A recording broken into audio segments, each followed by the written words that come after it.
प्रियों, आप सभी विश्वासी भाई बहन को जय मसीह की।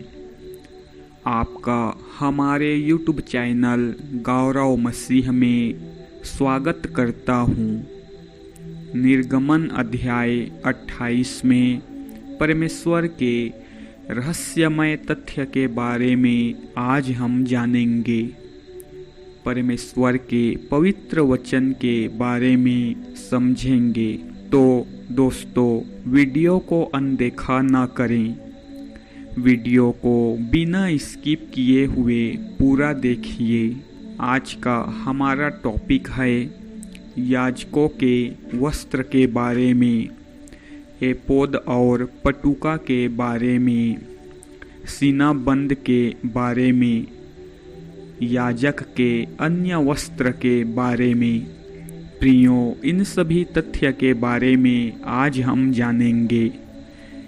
यदि आप इस वक्त इस वचन को सुन पा रहे हैं, इसका अर्थ है स्वयं परमेश्वर ने चुना है आपको अपने इस वचन को सुनने के लिए। आप परम सौभाग्यशाली हैं। तो दोस्तों, आपसे निवेदन है, अगर आप इस चैनल में पहली बार आए हैं तो चैनल को सब्सक्राइब कर लें, साथ ही बेल आइकन की घंटी को दबा दें ताकि सबसे पहले वीडियो आपके पास पहुंचे। जय मसीह की दोस्तों। अपने भाई हारून और उसके पुत्रों नदाब, अबीहू, एलियाजार और इतमर को इस्राएल के लोगों में से अपने पास आने को कहो। ये व्यक्ति मेरी सेवा याजक के रूप में करेंगे। अपने भाई हारून के लिए विशेष वस्त्र बनाओ। ये वस्त्र उसे आदर और गौरव देंगे।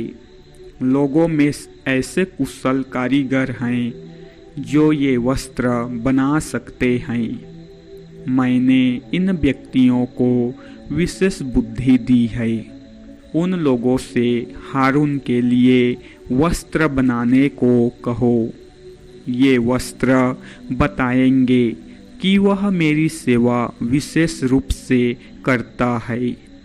तब वह मेरी सेवा याजक के रूप में कर सकता है। कारीगरों को इन वस्त्रों को बनाना चाहिए।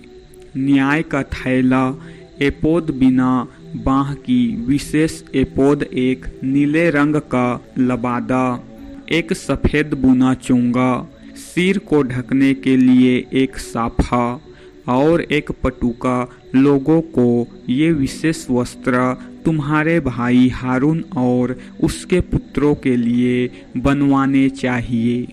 तब हारून और इसहाक के पुत्र मेरी सेवा याजक के रूप में कर सकते हैं। लोगों से कहो कि वे सुनहरे धागों, सन के उत्तम रेशों तथा नीले, लाल और बैंगनी कपड़े उपयोग में लाएं।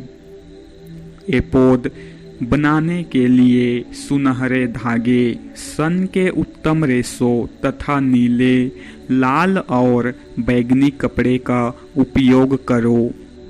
इस विशेष एपोद को कुशल कारीगर बनाएंगे।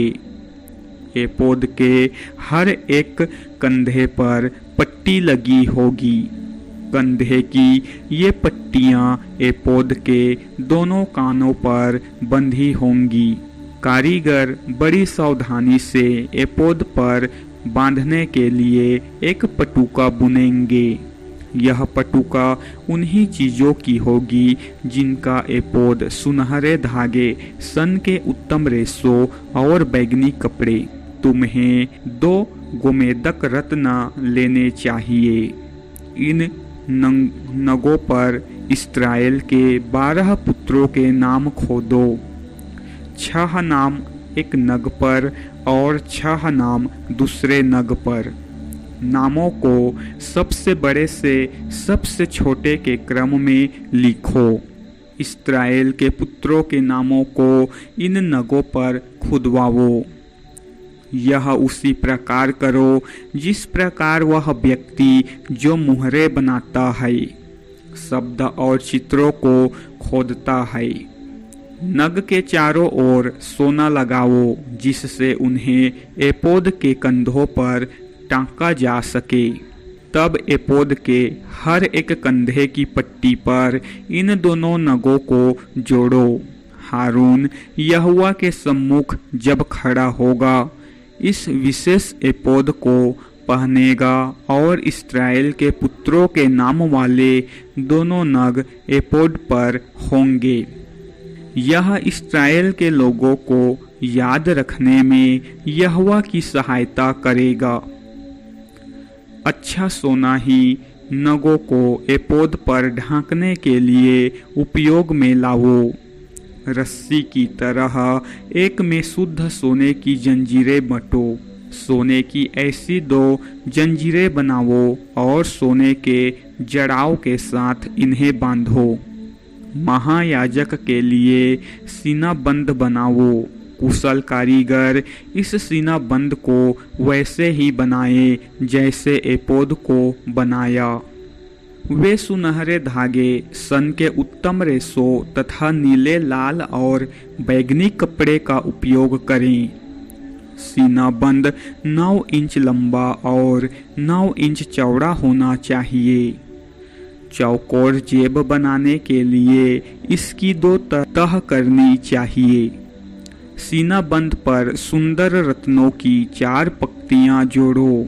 रत्नों की पहली पंक्ति में एक लाल, एक पुखराज और एक मरकत मणि होनी चाहिए।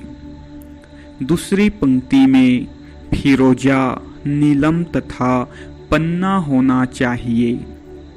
तीसरी पंक्ति में धूम्रकांत, अकीक और याकुत लगना चाहिए। चौथी पंक्ति में लहसुनिया, गोमेदक, रत्न और कपिस मणि लगनी चाहिए। सीना बंद पर इन्हें लगाने के लिए उन्हें सोने में जड़ो। सीना बंद पर 12 रत्न होंगे जो इस्राएल के 12 पुत्रों का एक प्रतिनिधित्व करेंगे। हर एक नग पर इस्राएल के पुत्रों में से एक एक का नाम लिखो। मुहर की तरह हर एक नग पर इन नामों को खोदो। सीना बंद के चारों ओर जाती हुई सोने की जंजीरें बनाओ। ये जंजीर बटी हुई रस्सी की तरह होगी। 2 सोने के छल्ले बनाओ और इन्हें सीना बंद के दोनों कोनों पर लगाओ। दोनों सुनहरी जंजीरों को सीना बंद में दोनों में लगे छल्लों में डालो। सोने की जंजीरों के दूसरे सिरों को कंधे की पट्टियों पर के जड़ाव में लगाओ जिससे वे एपोद के साथ सोने पर कसे रहे। 2 अन्य सोने के छल्ले बनाओ और उन्हें सीना बंद दूसरे दोनों कोनों पर लगाओ। इस सीना बंद का भीतरी भाग एपोद के सीमा पोद के समीप होगा। 2 और सोने के छल्ले बनाओ और उन्हें कंधे की पट्टी के तले एपोद के सामने लगाओ। सोने के छल्लों को एपोद की पट्टी के समीप ऊपर के स्थान पर लगाओ। सीना बंद के छल्लों को एपोद के छल्लों से जोड़ो। उन्हें पेटी से एक साथ जोड़ने के लिए नीली पट्टियों का उपयोग करो। इस प्रकार सीना बंद एपोद से अलग नहीं होगा। हारून जब पवित्र स्थान में प्रवेश करे तो उसे इस सीना बंद को पहने रहना चाहिए। इस प्रकार इस्राएल के 12 पुत्रों के नाम उसके मन में रहेंगे और यहोवा को सदा ही उन लोगों की याद दिलाई जाती रहेगी। उरीम और तुम्मीम को सीना बंद में रखो। हारून जब यहोवा के सामने जाएगा तब ये सभी चीजें उससे याद होंगी। इसलिए हारून जब यहोवा के सामने होगा तब वह इस्राएल के लोगों का न्याय करने का साधन सदा अपने साथ रखेगा। एपोद के नीचे पहनने के लिए एक चोंगा बनाओ। चोंगा केवल नीले कपड़े का बनाओ। सिर के लिए इस कपड़े के बीचों बीच एक छेद बनाओ। इस छेद के चारों ओर गोंट लगाओ जिससे यह फटे नहीं। नीले, लाल और बैंगनी कपड़े के फुंदन बनाओ जो अनार के आकार के हो। इन अनारों को चोंगे के निचले सिरे में लटकाओ और उनके बीच सोने की घंटियां लटकाओ। इस प्रकार चोंगे के निचले सिरे के चारों ओर क्रमशः एक अनार और एक सोने की घंटी होंगी। हारून तब इस चोंगे को पहनेगा जब वह याजक के रूप में सेवा करेगा और यहोवा के सामने पवित्र स्थान में जाएगा। जब वह पवित्र स्थान में प्रवेश करेगा और वहां से निकलेगा तब ये घंटियां बजेंगी।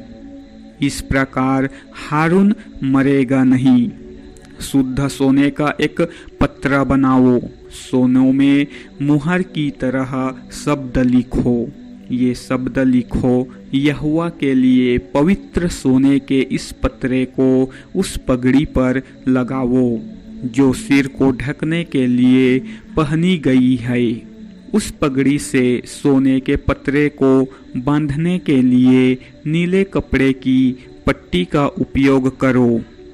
हारून यह दर्शाने के लिए इसे अपने ललाट पर पहनेगा कि इस्राएल के लोगों ने अपने अपराधों के लिए जो पवित्र भेंटें यहोवा को अर्पित की है, उनके अपराधों को प्रतीक रूप में हारून वहन कर रहा है। हारून जब भी यहोवा के सामने जाएगा ये सदा पहने रहेगा ताकि यहोवा उन्हें स्वीकार कर ले। लबादा बनाने के लिए सनने उत्तम रेशों को उपयोग में लाओ और उस कपड़े को बनाने के लिए भी सन के उत्तर रेशों को उपयोग में लाओ जो सिर को ढकता है। इसमें कढ़ाई कड़ी होनी चाहिए। लबादा, पटुका और पगड़ियां हारून के पुत्रों के लिए भी बनाओ। ये उन्हें गौरव तथा आदर देंगे। ये पोशाक अपने भाई हारून और उसके पुत्रों को पहनाओ। उसके बाद जैतून का तेल उनके सिर पर यह दिखाने के लिए डालो कि वे याजक हैं। यह उन्हें पवित्र बनाएगा। तब वे मेरी सेवा याजक के रूप में करेंगे। उनके वस्त्रों को बनाने के लिए सन के उत्तम रेशों का उपयोग करो जो विशेष याजक के वस्त्रों के नीचे पहनने के लिए होंगे। ये अधोवस्त्र कमर से जांघ तक पहने जाएंगे। हारून और उसके पुत्रों को इन वस्त्रों को ही पहनना चाहिए। जब कभी वे मिलाप वाले तंबू में जाएं, उन्हें इन्हीं वस्त्रों को पहनना चाहिए। जब कभी वे पवित्र स्थान में याजक के रूप में सेवा के लिए वेदी के समीप आएं, यदि वे इन पोशाकों को नहीं पहनेंगे तो वे अपराध करेंगे और उन्हें मरना होगा। यह ऐसा नियम होना चाहिए जो हारून और उसके बाद उसके वंश के लोगों के लिए सदा के लिए बना रहेगा। अगर यह वचन अच्छा लगे तो कमेंट बॉक्स में कमेंट जरूर करें। साथ ही हमारे चैनल को लाइक, सब्सक्राइब, शेयर जरूर करें। प्रियो, परमेश्वर आपका हर मनोकामना पूर्ण करेगा। आमीन।